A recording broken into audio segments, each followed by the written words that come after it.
So pinasok. Pagdating po sa loob ng bahay, again, yung hawak niyo po, warrant of arrest for Elmer Conque. At wala kayong kasamang hawak na search warrant. Wala, Your Honor. Okay.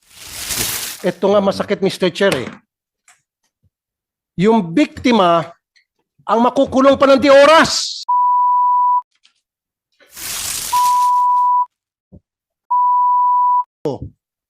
Biniktima nyo na nga, bibiktima nyo pa sa pamagitan, ipakukulong nyo. Gawin nyo kayo sa bahay ni Senator Bato de la Rosa yan. Pasukin yung bahay ni Senator Bato, tapos sabihin nyo, search warrant para kay Juan de la Cruz. Eh baka niratat kayo ni Senator Bato. Gets mo?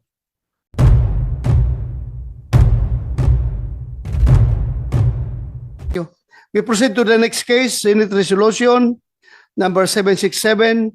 This is the Rodelio Vicente case. Rodelio Vicente case sa PNP. Sino may hawak nito? Rodelio Vicente case. Bulacan. Sige, umupo ka dito para ikaw mag-present. May presentation ka? Okay, sige.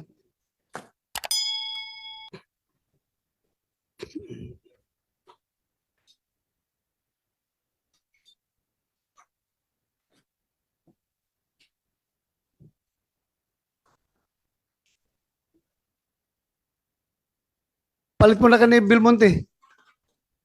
Batangas, Bulacan. Substitution.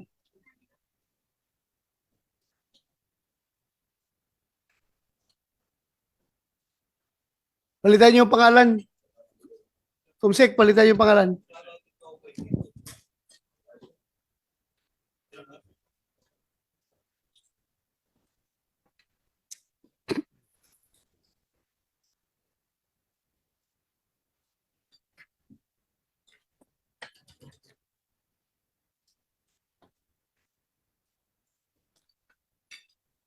Are you ready to give your presentation?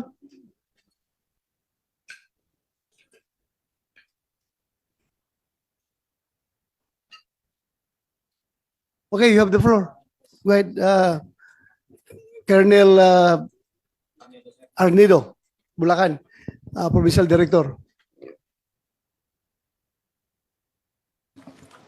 To the chairman, sir, Senator Ronald De La Rosa, and the member, Senator Pitulpo. Sa lahat po, magandang umaga. I am Police Colonel Rayleigh Arnedo, the Provincial Director of Bulacan. So I'm here to brief you on the case of the Rodelio Vicente, sir. Please proceed. Sir, nag-umpisa ito doon sa warrant. Please kindly click the facts of the case. Ito yun, sir, yung umpisa ng case. The Pandi Police Station, may warrant, sir, na na-receive multiple warrant for a certain Conque. Then, Ito po pangalan nung nakalagay sa warrant? Elmer Conque, sir. Your Ano po? Honor. Elmar Conque. Onque. Yes, sir. The subject of the warrant of arrest, sir. Onque, okay. Yes, sir. Then, accordingly, may information that that subject of the warrant ay nakatira, nandun sa bahay ng Vicente family. So, as yung warrant server, So, sir, ano pangalan po ulit ng yung yung subject nyo? Elmer Conque. Elmar Conque. Your Honor. Conque. Okay. Ano Then to? yung- Arrest warrant po, hindi to search warrant. Am I right? Arrest warrant, sir. Arrest warrant. So, ngayon, hawak yung warrant for Elmer Conque. May nagsabi sa inyo na asset ninyo or nakapagsabi sa inyo na si Elmer Conque ay nasa bahay ni Rodelio Vicente, sir. Rodelio Vicente. Okay, proceed, sir. Then, yun, sir, pumunta sila doon to validate the information at doon na, sir, nagkaroon na ng To validate. commotion. So, when you say to validate, Paki-define po yung to Uh, validate. Validate, sir, i-confirm yung presence of the subject of the warrant. Okay. Doon sa- And how did you do the violation? The validation? Siguro sir, yung chief intel natin pumunta doon sa ano sir sa area at accordingly nakamotor sila. Then sabi nila about to us a certain personnel No, sir. person. Huwag na tayo papasikot-sikot. Ako na lang. I'll fill in the Yes, sir, blanks. yes, sir. Pinasok yung bahay to validate. May video ako, sir. Huwag kayo magsinungaling. You're under oath. Right? Under oath po ito. Pwede kita pakulong sa baba. Pag nagsinungaling ka, I have the video. Yeah. Pinasok yung bahay. You're According under oath, to the you're under oath, Colonel. sir, kung titignan kasi natin yung bahay sir, nasa gilid eh. Kaya nga po. Sige. Pero merong mga video na nakalagay nakapasok at may mga witnesses na to confirm na pinasok. Ito yung bonnet gang, remember? Yes, Your Honor. Nakabonet sila, di ba? Yes, Your Honor. So, I'll fill in the blanks. Pinasok. Yun yung sabi ng mga witnesses. Yun yung nakita sa video, pumasok sa loob. Yes, Your Honor. Okay, very good. Buti na lang kasi kung hindi, muntik-muntik ka na makulong sa baba, Colonel. Promise. Okay. So, pinasok. Pagdating po sa loob ng bahay, again, yung hawak niyo po, warrant of arrest for Elmer Conque. At wala kayong kasamang hawak na search warrant. Wala, Your Honor. Okay. Despite that, pumasok kayo sa loob ng bahay, nakabonet yung mga kasama mo. What happened then nung nasa loob kayo ng bahay? Siguro, Your Honor, tanungin natin yung ano kasi sila yung nandun sa area, yung personnel, Sino yan? Pandi Police Station? Pandi Police Station. Your Honor. Sa saan sila? Kasama sila sir. Halika kayo dito. Para mupo kayo dyan. No? Nandito sir si Lieutenant Bernardo, the Chief Intel ng Pandi, na yun yung Sige. nasugatan doon sa Upo kayo doon. um, Lieutenant commotion. Bernardo. Sige, upo ka dyan. Sino pa kasama mo? Yung operasyon na yun? Warrant officer, dito. Upo ka. Patulungan yung PD nyo sumagot sa mga tanong dahil the PD is only relying on your report. So kayong nasa ground. So kayo ngayon sumagot kung anong nangyari doon. So, Yes, kasama ka ba sa operation? Mr. Chair, Your Honor, actually, sir, we were advised by our counsel. Since the case is pending under trial, and actually po kami po ang complainant laban sa kanila, nakapiyansa No, po just sila. answer it, sir. Kasama ka ba? Sir, I opt to invoke my right against self-incrimination. Pero nung in-interview kita sa Wanted sa radyo, napaamin kita na kasama kayo. Sir, under trial na po yung sinampa namin kaso laban sa kanila. Ito nga masakit, Mr. Chair, eh. Yung biktima, ang makukulong pa ng di oras. Biniktima nyo na nga, bibiktima nyo pa sa pamagitan, ipakukulong nyo. Sasampahan nyo ng kaso. Unang-una, illegal entry. Tapos pangalawa, Mr. Chair, kukwento ko na, nakabonet. At sabi pa ng kanilang hepe, nung makausap ko, sabi ko, bakit nakabonet yung mga pulis nyo? Alam mo, sabi niya, kasi mainit dito sa Bulacan eh. Pati ako nga, nagbobonet ako eh. Recorded yan. Sinabi ng hepe ninyo. You cannot deny anymore. Kahit na nasa korte to kasi recorded yan eh. Kaya ro kayo nakabonet kasi pinapayagan ng hepe ninyo na magbonet kayo sa operation dahil mainit daw. Imagine that kind of excuse, Mr. Chair. Ikaw po, dating Andito ang PNP hipe? chief. Andito ang hipe? Oh. Upo Sir, ka. kasama dito sir, Your Honor. Upo ka dito. Ito masakit, Mr. Chair eh. Biniktima na nga, nabugbog na nga, nakulong pa, at ipakukulong. Kasi Mr. Chair, sabihin ko yung what transpired after that. So, nagkaroon ng commotion because nabulaga yung may-ari ng bahay. Sino kayo at wala kayong hawak na dokumento and all. At nakabonet kayo. So, pumalag, natural, Mr. Chair, kahit na ikaw, baka ito akyat bahay. So, dinampot po, sino dinampot dito? Si Mr. Vicente at dinala po sa kulungan dahil resisting arrest daw or dahil, anong tawag noon, yung direct assault or something. direct assault. Kinulong po siya. Ngayon, binisita po siya, yung anak niya, si Mr. Vicente. Karapatan niya bisitahin yung kanyang tatay. Pagdating po doon sa kulungan, pati itong si Mr. Julius Vicente, kinulong din ng mga hinayupak. Son of a bitch. For what reason? Bakit nyo kinulong yung nagbisita? Sino nagkulong nun?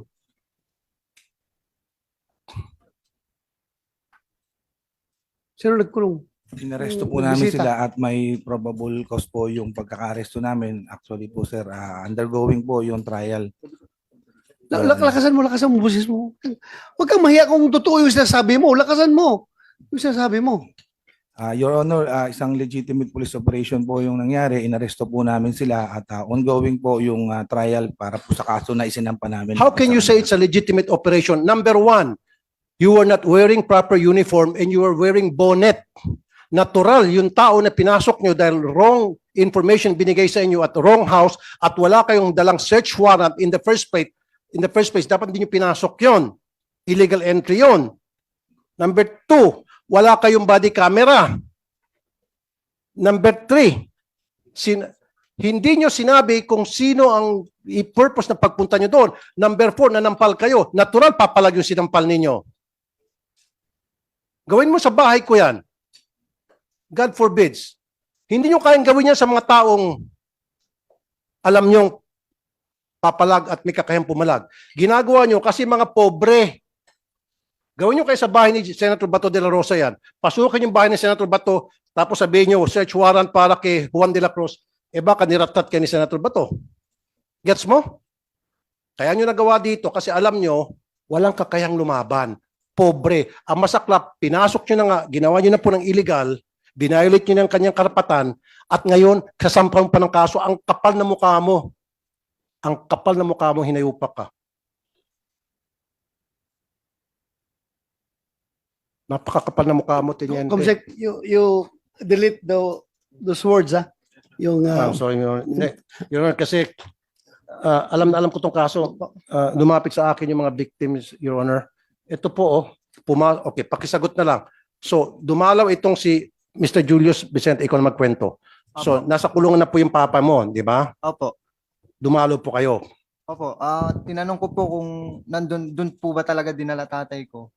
Tapos, ginawa po nila, binitbit po nila ako. anong rason? Bakit daw kayo Hindi ko nga binibit? po alam kung bakit. Ha? So nakakulong ka? Kinulong po nila ako. Nakailang araw ka sa kulungan? 1 linggo din po. Bakit ka nakalabas? Nag-bail po. Nag-bail ka? Opo. Por anong kaso? Direct assault po. Nakipagsuntukan ka sa mga pulis doon sa loob ng istasyon? Magagawa ko po ba yun? Ang lalaki ng mga katawan po niyan. Bakit naman nakikasulta? Kaya Mr. Che, mapapamura ka eh. Pumunta lang itong pobre para hanapin yung kanyang tatay kung nandun nakakulong. Of course, pwede ba siya mag-direct assault? Istasyon ng pulis yun. And then, kinulong siya, kinasuhan ng direct assault. Sino nagkulong sa'yo? Si Yung Bernardo kalbo. po. Ay, yung walang buhok. Dinadamay mo pa ako dito, Mr. Kuan, ha? Bernardo. Hindi, ito ha. This is investigation in aid of legislation. Kahit na ongoing na yung kaso nyo sa korte, lahat ng tatanong dito sa inyo para dito sa kaso na ito in aid of legislation, kung hindi naman incriminating sa'yo, you can answer the question. To give clarity, para sabihin ng tao na wala ka tinatago. Nakakaya naman, naka-uniforme ka, tapos puro ka lang dyan na invoke my right to against self-incrimination. Tapos ang tanong naman is hindi naman makaka-incriminate sa'yo. Ito yung mga factual questions kung leading to that incident. Yun lang naman Yes, ang Your matanong Honor, dito. sir. Hindi ka naman didiin dito. So, sagutin mo lang kung Your- anong... Your Honor, allegation po nila yun. Yung pagkaka-aresto po sa kanila sa site, yun po ang nasa affidavit at yun po ang tunay na nangyari. Hindi, ganito. Pinabit na naman ang Opo, sir. basihan mo sa pinabit. Yung, mamaya na yan. Tanungin lang muna kita dito. Wala akong pakialam doon sa ama. Ha? Yung anak na pumunta sa estasyon, bakit nyo kinulong? Wala pong katotohanan yun, Honor. Sa site po sila na aresto. Saan? Sa site po, malapit po doon sa pinangyarihan ng assault nila sa akin. Pati itong anak na bumisita sa Yes, estasyon? Your Honor. Oh, so doon ka daw sa set na Hindi po, Your Honor. Kita naman po sa CCTV po yun. may CCTV kayo? Opo, Na hindi ka hinuli doon sa Opo, site? hindi po, siya lang po. Siya lang. Tatay ko lang po yung hinuli nila. Mr. Chair, i-contempt natin to. Kung mapakita natin CCTV, na hindi tingnan ka mo sa natin site. yung CCTV. Tingnan mo natin. Para pakita sa CCTV, I want to put this guy in contempt. Saan yung CCTV? Can we show the CCTV? Meron. Sa TV po. Cellphone. Mr. Julius, ayan, meron ka, pakibigay. Kasi kung merong video na ikaw ay hinuli, hindi doon sa site, wala na sinasabi ni Mr. Bernardo, I would like to hold him in contempt at gusto ko siyang makulong sa baba, Mr. Chair. Yes, but before I Yung roll video on your muna. motion, I would like Yes. to Yes, Mr. Chair. watch the video. Saan galing ang video mo, Julius? Sa kapitbahay po namin na naka-direct yung po sa bahay namin yung CCTV po. Okay. Thank you. Sir Julius, yung video na ikaw ay hinuli hindi doon sa site kundi outside, away from the site. Hindi po. Bali po yung hawak ko pong video po na tatay ko lang po hinuli tas nandun po ako na papaalis pa lang para sundan po ang tatay ko. Okay? Nakatunayan pong hindi po ako doon hinuli sa mismong Site. site po. Okay, so Tingnan natin. Tingnan natin yung video. kasi when you say site, Mr. Chair, doon sa bahay na kung saan sabi nila nakita nila yung may information sila nandun yung subject ng warrant. Yun yung site. So, tingnan natin po yung video. While we're checking.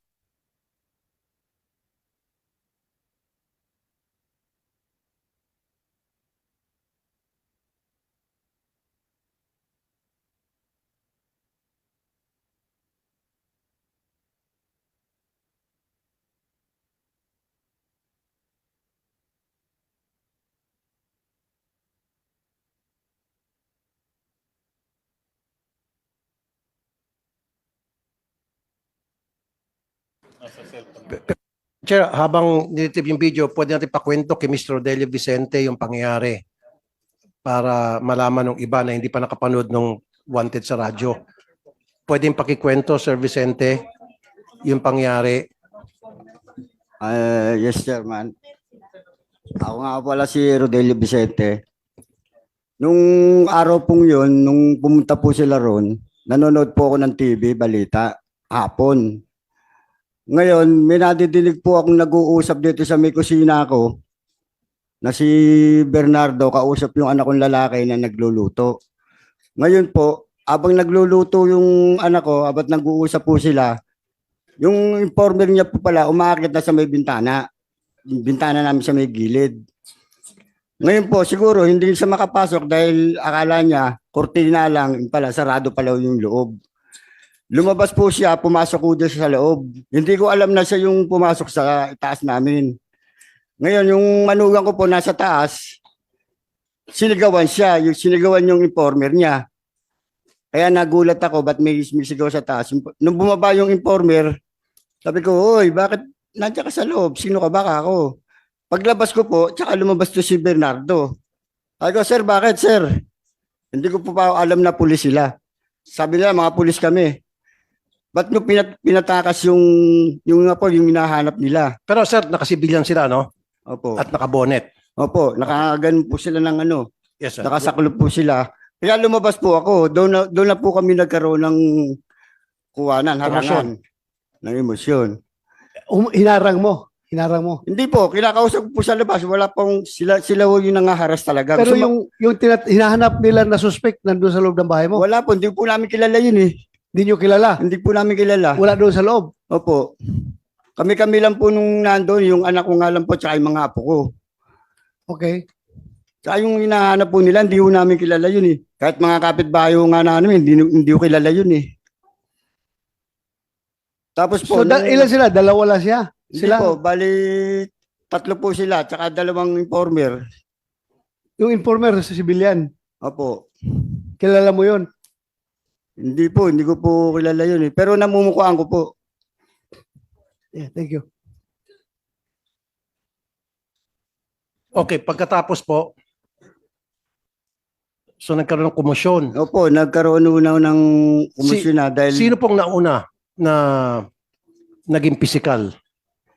sila po, kasi gusto nilang pumasok uli sa loob eh. Hindi ko na nga po pinayagan dahil kalalabas lang po nila eh. Pumasok na sila. Opo, kausap niya na Ngayon, po yung anak ko kalalabas lang eh. nila, gustong pumasok ulit. Opo. Bakit gustong pumasok ulit? Eh, galing na sila sa loob.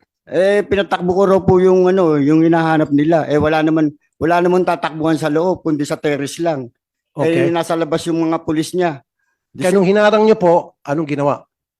Inano niya po ako, tinutulak niya po ako hanggang sa nakaano po kami sa gilid na nakatutok yung CCTV. Doon niya po ako pinadapa na ginano niya ako eh. Ginaganang kanya po. Opo, tapos yung manugang ko, hinarang siya, inaawat ako ng manugang ko, sinampal niya yung manugang ko, tsaka yung anak ko eh. Anak kong babaeng tomboy eh. Yung manugang nyo, Tapos Lala. pinaguntugo kami. pinag-untog. Naguntog kami niyan eh. Nung manugang ko. Manugang mo, pati ikaw, pinag-untog yung ulo. Ganun kami. Tapos nanampal pa ng Ng anak kong tomboy. pagkatapos po. Talagang sinaktan ho kami. Tapos nung napasok ako dito sa may gilid naman na hindi natapat ng doon naman ako pinusasan. Pagkaposas Sa anong ko, kasalanan daw po nung pinusasan kayo? Wala ho ba siyang binasa sa iyo na Miranda rights na may karapatan wala kang po, wala. manahimik, etc.? Doon na lang Wala. po sa munisipyo na lang po. Basta't pinusasan ka, walang Opo, sabi-sabi. Wala. Matapos kayo pusasan, ano pong sabi sa inyo? Dinala niya na ako sa may munisipyo. Pagdating sa munisipyo, ano pong nangyari? Hindi sinabi sa inyo kung bakit Wala pa po sila sinasabi. Basta sabi nila, yung kakasuhan na lang daw nila kami. Hindi sinabi sa inyo kung anong kaso, bakit ka nandun sa munisipyo? Sa presinto? Direct asol nga daw po eh, na paglaban sa kanila eh. Tinadyakan ko raw po sila eh. Saka Tinadyakan mo tingnan nyo siya. naman yung katawan nila sa katawan namin mag-ama. Kung lalaban kami sa kanila o... At saka lalaban So, kami. kasama po si Corporal Joel Dicen Opo, sila 3 po. at saka si Bernardo. So itong dalawang malalaking katawan. Opo. Bali 3 po sila. Ganon din, puro malalaking katawan. So tapos kinasuhan ka ng direct assault. Direct assault. Okay. Ilang araw po kayo nakulong? 1 linggo rin po, mahigit. Mga 1 linggo isang araw. Nagpiyansa kayo. If I remember, Mr. Chair, pinalitan ko yung piyansa nila. Ako po, kasi yung nagpiyansa sila, gumasto sila. So yung pampiyansa nila, ako po yung nag-abono. Mr. Rodelio, so pakikwento na po. So habang nakakulong, yung tatay nyo, kayo po ay pumunta saan yung anak? Anaganap pa. So, sige, Mr. Rodelio, sir, nasa loob ka ng kulungan. Opo. Doon ka ba dinalaw ng iyong anak? Hindi po, nakaupo pa po ako. Sabay po kami pinasok eh. Saan po kayo nakaupo? Sa may desk po. Ito po yung pinaka-information. Dito lang po sa gilid. So pinuntahan ka ng anak mo. Opo. Pagkapasok po ng anak ko, binuhat po nila eh. 4 po yata silang bumuhat o 3. Sino-sino pinagbuhat sa'yo? Yung anak ko po binuhat nila eh. Sila yung bumuhat eh. So, doon sa istasyon, hindi na doon sa bahay Hindi po. ninyo. Hindi po. So pumunta yung anak mo doon para, Tingnan ako kung saan ako dinala. so nakaupo ka doon at nakaupo yung anak mo Opo. Hindi. sa bench. Sa upo. Hindi po. Pagpasok pa lang po kasi nila ng anak ko, binuhat na nila eh.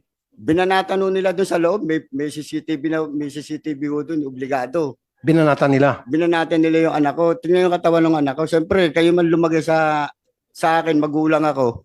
Napakasakit nung babanatan mo yung anak ko. Tatlo kayo. So may CCTV sila.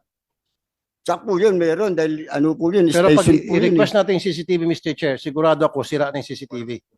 O hindi gumagana. For sure na yan. So ngayon, binitbit ikaw, Julius, binitbit ka At Opo. binanatan ka raw? Opo. Ano ibig sabihin ng binanatan, sir? Pinagsasampal po ako. Tapos tinadyakan po ako. Sampal, tadyak. Mahilig pala manampal mga tong lalaking to. Opo. Puro sampal kasi yung ate mo, sinampal niya tapos ikaw sampal. Opo. Siguro pag sampalan, ito yung magaling, Mr. Chair. Dapat sampal king ang tawag dito kay Bernardo. O boy sampal. Bagay sa kanya, sa mukha niya, boy sampal ang pwedeng ibansag dito. So ngayon, sinampal ka ni boy sampal. Opo. Tapos sabay, kinulong ka. Opo, nagantay pa po kami nun dun na matagal.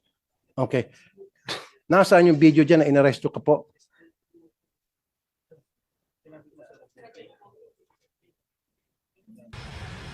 Okay.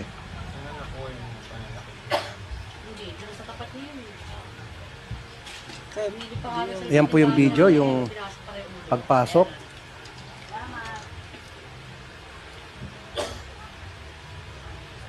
Okay, pasok. Akitin niya yan eh. May Malboro na yun.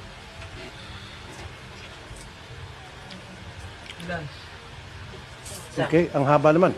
Okay lang yan. Ano ba? Ayun na. Ayun na, Mr. Chair. Nakabonet, 3. Di ba sa labas? Yung pinarel? Di ba yung CCTV rin? Pero mga naka-uniform yun. Ayun, nakabonet, naka-shorts, naka-t-shirt, naka-chinelas.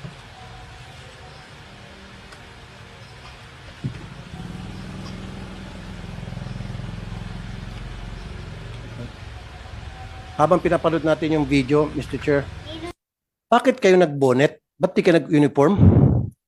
Kung kayo po ay legit yung operation ninyo at serving a warrant to a subject na you thought o ayon sa inyong asset ay nandun sa area, why not wear your uniform with body cam at bakit naka-bonnet? Your Honor, Sige, go ahead. part lang po ng accessories ng mga riders yun. Accessories. Plus, fact po na yung lugar po na yan, sir, ay I've been compound commander there for almost 2 years. Talagang 50 meters away lang po dyan sa site na yan. Ay kilala po ako ng mga tao. So we have to devise. Pero ganun pa man po. Pero bakit kailangan mo- Nagpakilala po ako, sir, at naglabas pa po ako ng ID sa kanila. Actually, sir, di naman kami nakapasok dyan. Wait a minute. Wait a minute. You are going to serve a warrant? Sige, kasi sabi mo makikilala ka. At least man lang body cam for your protection and for the protection of those people na your subject na you're supposed to be serving the warrant to. And why wear a bonnet? Kasi di ba pag gumamit ka ng bonnet, pagkakamalian ka talagang magnanakaw. Kahit man lang sana yung nakasibilyan ka o meron kayong kwintas tapos tsapa, pwede pa kahit naka-shorts ka, naka-t-shirt, basta't nakasabit yung tsapa, identified ka as police operative. With that, para kang akyat bahay, para kang hold-upper. Sabi ko nga, gawin mo kaya sa bahay ni Senator Bato yan. Baka naratat ka na. Your Honor, sinikap ko po na magpakilala at inilabas ko pa po yung ID ko. No, bakit ka nag-wear ng bonnet? Part po ng accessory namin yun sa pag-ride po ng motor at kaya po nang nasabi ko, we have to devise at least na hindi po ako agad ma-burnout. Andyan na tayo dyan. Okay, ako, pangkahin kita. Ikaw being member of the intelligence unit ng inyong istasyon, you're authorized naman to wear civilian, di ba? Pag intelligence ka. At yung operations ninyo, kung medyo alanganin ka na masunog ka kagad, okay lang yun, nakabunit ka. Pero ang hindi okay doon, yung pag-aresto ninyo, dapat may kasama ka na naka-uniform. Uniform personnel para magpakilala na police kami. This is a legitimate operation. Hindi yung kayo-kayo lang nakabuhay para kayo matulisan doon. Your Honor, Matagal ako sa intelligence unit. Ginagawa namin yan, nagbubunit kami para hindi masunog ang mukha, hindi makilala, nakasibilyan. Pero, pag-effect ng arrest, andyan na yung uniform personnel para makita nila na police talaga ito, police operation. Ba, may kasama kayo na uniforme? Wala. yes sir. Actually sir, mayroon po kaming kasamang uniform personnel few blocks away po doon sa possible site ng pag-aarestuan. Nandoon na sila. Yes sir. Sumama. Yes sir. Wala man ako nakita niya sa CCTV. Few blocks away po dyan. Actually, O kalsada few po blocks yan, sir. away. So pag effect nyo ng arrest, hindi sila pumunta. Hindi na po nagkaroon kasi po ilang minuto lang po yung nangyari na nagkaroon na po ng commotion. Mr. Chair, few Oh. blocks away is the police station. Ibig sabihin, nandun sa police station. Kaya nga. No sir, dyan po sa mismong residence 3. Sir, anong difference ng warrant of arrest sa search warrant? Define the difference. Sir, yung search warrant is yung person ang target po. Unlike po sa search warrant is ang subject po is yung mga bagay. Mga bagay. So, di ba, para ikaw ay makapag-serve ng warrant of arrest sa isang tao na nasa loob ng bahay, kailangan mo din ng search warrant. Yes or no? No sir, actually pwede po namin i-serve yung warrant of arrest. Ano man po ang location No, niya at nasaan man so, po siya, sir. sandali. Nasaan dito yung Napolcom? Napolcom, makinig kayo, sir. Sabi, pinadefine ko sa kanya ang difference ng search warrant sa warrant. Sabi niya, yung warrant is for a subject, a person. Yung search for a thing. Okay ako doon. Now, sabi ko, pag ikaw ay mag-serve ng warrant sa isang tao na nasa loob ng bahay, dapat ba kailangan mo ng search warrant? Sabi niya, no. Napolcom, ano po opinion nyo? Your Honor, maraming po salamat. Kung hindi naman po magse-search sa loob ng bahay at hahanapin lang yung taong kinakaukulan na nakalagay naman doon sa warrant of arrest, hindi na po. At Hindi na po kailangan ng search warrant? hindi na po kailangan pansamantala na wala naman pong hanapin sa loob. Yung warrant of arrest lang po ng taong kinakaukulan. So, ibig sabihin, anybody can enter the house of anybody kung sa tingin nila nandoon yung kanilang target. That is very dangerous, Attorney Bernardo. So, ibig sabihin, lahat ng pulis natin, basta't meron siyang hawak na warrant of arrest, pwede niya pasukin kahit na kaninong bahay, kahit na bahay mo. Kasi tulad ng sinabi nito, meron kami information na itong subject namin ay sa bahay ni Attorney Bernardo, pwede ka nang pasukin without the probable cause. Yung sinasabi mo, kung meron kang probable cause, kung nakita ng dalawang mata mo o kung nakita mo dyan sa bintana na nagpapaypay, nakabukas ang bintana, then there's that probable cause. Pero kung wala kang nakita, base lamang sa chismis na sabi ng asset, nandyan yung subject, kailan mo ng search warrant naman siguro, Attorney, sir? If I may quote, Your Honor, please. Yes, sir. Narito po sa Section 11 ng Rule 113. Right of officer to break into building or enclosure. An officer, in order to make an arrest, either by virtue of a warrant or without a warrant, as provided in Section 5, may break into any building or enclosure where the person to be arrested is or is reasonably believed to be, if he is refused admittance thereto after announcing his authority and purpose. Your Honor, gusto ko lang pong i-qualify, hindi po tama yung proseso nila sa pag-serve ng arrest warrant. Dapat hindi po sana ganun. Dapat nagpresenta muna sila, nagsama, gaya po ng sabi po ni Ginoong Chairman, dapat dala-dala nila yung uniformadong PNP officer at yun ang pagsaserve nila. Kasi kung intelligence yung purpose nila, hindi sila yung mag-a-arrest. Dapat merong arresting officer talaga na nakasuot ng uniforme at merong body-worn camera.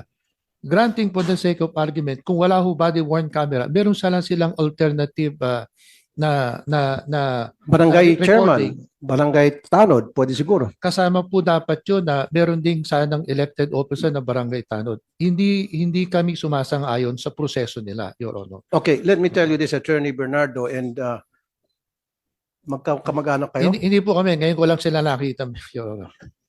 Medyo malungkot nga lang eh. Okay. Once upon a time, I had this program, Philippines Most Wanted, sa PTB4.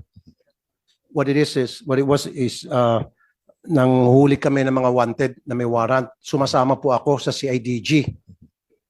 There were several occasions na alam ng CIDG, base sa asset na isinumbong sa amin, and then kami, pinitam sa CIDG, may hawak na warrant, na nandyan sa bahay, kinikasing po namin. Hindi po pinapasok ng CIDG yung bahay. We wait. Kuminsan umabot kami ng 2 days, kinikasing namin yan. Ngayon, paglabas, sa kadampot. Meron pa isang insidente. Nagpanggap yung CIDG na magdi-deliver. May delivery dito. LBC. Nag-uniforme pa. May delivery para kay ganito. Kay Juan. Paglabas ni Juan, ikaw ba si Juan? Tapos may kasamang picture. Ako nga po. Sabay posas. Hindi pinasok yung bahay. Yung sinasabi mo kung gano'n, then we have to revisit that law, Mr. Chair, and we have to amend that law. Napapayagan pala. Ang baka sinasabi mo yung while in hot pursuit, siguro. You don't need a search warrant if it's kung yung suspect ay tumatakbo at nakita mo pumasok sa bahay, yun ang probable cause, pwede ka na mag-break in pursuit of a suspect. Pero kung yung, Mr. Chair, yung base lamang sa sabi-sabi ng asset na sa bahay ni Attorney Bernardo, yung suspect, papasukin na agad, payag ka, papasukin na agad, magbe-break in, dala lang warrant of arrest, how would you feel? Anong pinong sa batas na yan na binasa mo sa akin? Your Honor, may iwasan po sana ito kung merong coordination na maayos at maayos na pag-uusap. Kung hindi naman sila nakakatiyak na nandoon yung taong tinutukoy ng warrant of arrest, hindi na sana sila nagpatuloy. Exactly. Katunayan nga po, iba yung hinuli nila at mali po talaga. Meron pong magandang proseso sana. Yung hindi pagsuot ng body-worn camera, nagpapahiwatig na hindi po tama yung proseso. Maling-mali from the start, Your Honor. And also, Mr. Chair at Attorney Bernardo, sabi mo sa lahat ng kapulisan natin, kung gusto na pumasok ng bahay at sa palagay nila diyan nagtatago, kumuha sila ng search warrant sa korte. Mukhang hindi na kailangan, Senator Dolpo. Basta importante lang magkilala sila, na pulis sila, pakita lang warrant, may dala kaming warrant, we have reasonable ground to believe nandiyan sa loob yung suspect, papasok kami. Ang mali lang nito nila, pagpasok, ibang suspect din na ginawan pa ng istorya na nakipagsunto, lumaban, direct assault. So, ibang nangyari. Mr. Chair, why am I talking about this? This is not the first time. Siguro ipupul ko sa mga videos ko sa Wante sa radyo, 5 times na papasukin ng pulis yung bahay. Kasi meron daw silang warrant of arrest. At sa maraming pagkakataon na yun, wrong house. At syempre, nandun na rin sila. Kaysa makasuhan sila, dadamputin nila yung tao doon. Tulad nangyari dito, dahil sa direct assault. Kasi syempre, papalag ka, Mr. Chair, sino ka? Hindi ka naman pulis. Di ba? Kaso talaga abutin ito nila. Pero yung spirit of the law naman na yan, ano yung rules of court? Rules of court 113? po, Your Honor. Rules of Ha? court. Rules of court po yun na Ang spirit nabasa niyan ko. is gusto talagang bigyan, i-empower yung ating law enforcement dahil kung wala yung role na yan, inutil ang pulis natin. Hindi siya makahuli ng warrant ng isang tao na may warrant of arrest na nasa loob ng bahay. No. Hindi siya pwede mag-break in. Tama, Mr. Agree. Yan ang spirit Kasi yan. Gusto talaga sa tulungan experience ang ko, pulis Mr. Chair, makahuli. Doon sa Philippines Most Wanted, tulad sinabi ko kanina, sa PTV for many years ago, kinikasing po namin yung bahay. For 2 days and 2 nights, kasama po ako, magkikasing kami. Nakaabang kami dyan. Naka-civilian close yung mga sa IDG. After 2 days, lumabas yung suspect sa kadinampot. Tapos sabi ko, pangalawa, Mr. Chair, nagpanggap na delivery ng LBC. Magdi-deliver kay Juan. May deliver para kay Juan, kumatok. Nandiyan ba si Juan? Ano yan? Sabi nung kasambahay. Eto, may package. Lumabas si Juan, inaresto. Malinis. Yung diskarte, kung paano mag-diskarte na hindi natin mabiolate ang batas. Ito talaga sa kanila, mali na nga yung ginawa, dinagdagan pa ng mali. Kasi nga, ibang tao ang kinulong. So, Attorney Bernardo, maling-mali yung proseso nila na they should not have done that. Sabi mo, dapat may police. Sabi nila, yung may kasamang uniform personnel. Yung uniform personnel, sabi niya, a few blocks away. Sabi niya, a few blocks away. Tama po ba yun? Mali po yun. Dapat kasama po. dapat katukin muna at kausapin yung naninirahan sa loob ng bahay na kung saan tiyakin yung yung warrant of arrest na dapat tiyakin ko anong bahay kasi nakadescribe puro kung saan bahay huhulihin at yung pangalan ng tao. Kung natitiyak nila na nasa loob, kausapin muna at kasama dapat yung pulis na naka-uniformado at merong mahigpit yung kautusan kasi ng Supreme Court na dapat merong body-worn camera eh. Kung tama po yung proseso, yun, maaari silang paniwalaan. Pero sa una pa lang po, hindi tama eh. Yeah, you're raising your hand. Yeah, ano gusto mo sabihin? Sir, Your Honor, considering the fact po na armed and dangerous yung hinahanap po namin, talagang hindi na po kami makakalapit dyan ng may uniform personnel at mayroon na po kaming history na natakasan po kami nun. And for the information, sir, yung pong target of operation namin na yan ay nahuli na rin po. Diyan din po sa block po na yan, malapit po dyan. Nakakulong na po ngayon, sir. Yun nga, naintindihan kita, gusto mo talagang mahuli yung tao na subject of the warrant of arrest. But in doing so, you don't have to violate protocols. You don't have to violate the law. Sinasabi sa ating rules of engagement, sa ating police operational procedure, na dapat may kasama kayong, when you effect the arrest, dapat meron kayo kasamang yung unipermadong pulis na mag-aresto. Kayo kasi intelligence kayo. You should be limiting yourself sa function nyo as intelligence, to gather intelligence, information. Doon lang kayo. Pero pag aresto, dapat ang arresting officer, kuha na, yung naka-uniforme na. Eh, so what kung hindi nyo nahuli? Mas wala lang kayong kaso. Di ba? Oh, gustong-gusto nyo mahuli. Binayulit naman nyo yung batas. Binayulit nyo yung police operational procedure. So, mali yun. Intindihan ko kayo. As mga intel operative, gustong-gusto talaga nyo mahuli. Pero huwag naman to the extent, at the expense of violating the police operational procedure. Mali yun. Okay, Mr. Chair, 2 points lang ano. Ito ang binabasa ni kanina ni Napolcom Commissioner. Sabi dito, a police officer in order to make an arrest with or without warrant may break into a building or enclosure where the person to be arrested is or is reasonably believed to be in. Believed. So dito na abuso itong reasonably believed to be. Hindi clearly defined. So pwedeng sabihin all the time ng kahit na sinong pulis na abusado na I have reason to believe that he is there. So therefore, pwede kong pasukin yan, yung bahay na yan, kahit na wala akong search warrant para arestuhin si Poncio Pilato. Kasi itong reasonably believe eh. All he has to say is, we have reason to believe. Pasok na dito sa Criminal Procedure Rule number 113, Section 11. Naabuso po, Mr. Chair. Naabuso yan. So, kung sila nag-abuso, mananagot sila. Ang siste Kakasuhan natin. ng abuso sila, mali yung procedure ng pagpasok nila, tulad sabi ni Attorney Bernardo, ang nakulong pa, yung biktima. Adding insult to injury, pati yung anak ng biktima, nadadalaw lang, pati yung kinulong. And pangatlo, ang nakakainit ng ulo, kinakasuhan itong mag-ama. Sila na nga ang agrabyado, sila pa ngayon na may posibilidad na makukulong.